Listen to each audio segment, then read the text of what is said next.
Angie Gaywood, defending the seat of Stifford Clays. Yeah. How's it going? It's going really, really well, really well. And it's always obviously nice to get out and door knock and talk to people. We always have a monthly ward surgery here, always attend the community forum, and we're working really well in key partnership with our police colleagues and lots of agencies to try and get a community hub for Stifford Clays. You know, we don't have many statutory services here, we don't have a housing office, for instance.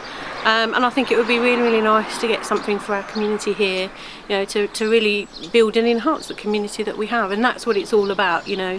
Stifford Clays is a fantastic ward. I love being here. I'm so proud to represent everybody here, and it's about enhancing where we live.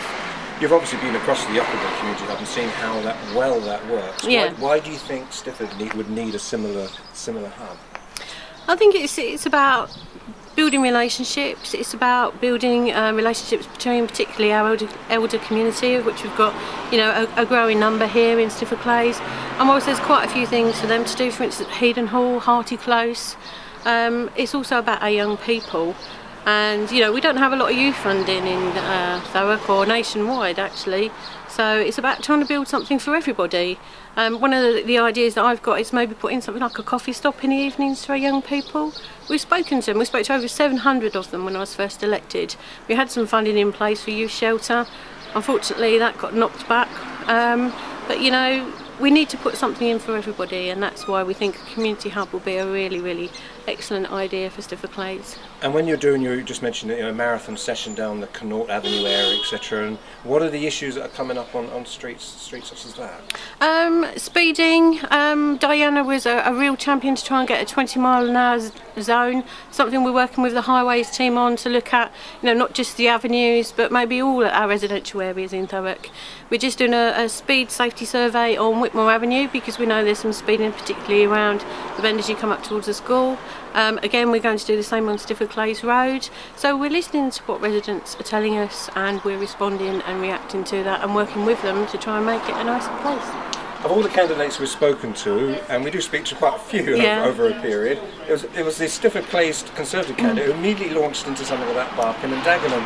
Does that make you raise your eyebrows, or is it something that's come up on the streets of Stifford Clays during the election, in your opinion? The only time it's actually come up is probably a couple of times, and that's in response to the leaflets that have been put out. You know, they say we're barking mad, and actually what we're doing is we're working with a number of different areas. We're working with Brentwood, we're working with Birmingham, we're working with Southend, with Havering, and this is about protecting our frontline services. We've saved over £1 million already. You know, to actually merge councils will take an Act of Parliament. This is absolutely scaremongering, and you know, we're doing the best to protect things that people tell us they want kept.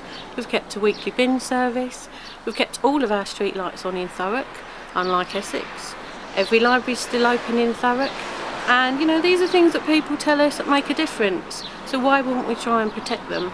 Now the question should be maybe spun back to the Tories and say, well, if you're going to take all of this back in-house, what services would you cut then? That's a good question, and we may well go back to them with that. You mentioned Diana Hale, you know, beloved Diana Hale, who passed away. But the voters didn't come out in November in the by-election that you thought they were. How are you getting those voters back for Labour here in Stifford Clays? I think generally, you know, a lot of people are switched off by politics. And when you come to local elections, it shouldn't just be about the political colour, it should actually be about the person, who's going to work best for you, who's going to be your champion in your neighbourhood, who's actually committed and passionate to bring change and, you know, and work for the better of the people that live there. And that's what I do. You know, I'm passionate about Thurrock. I think there's some excellent things about Thurrock, but it's not good enough, and I want to work and continue to work to improve things here. A couple more questions before we finish.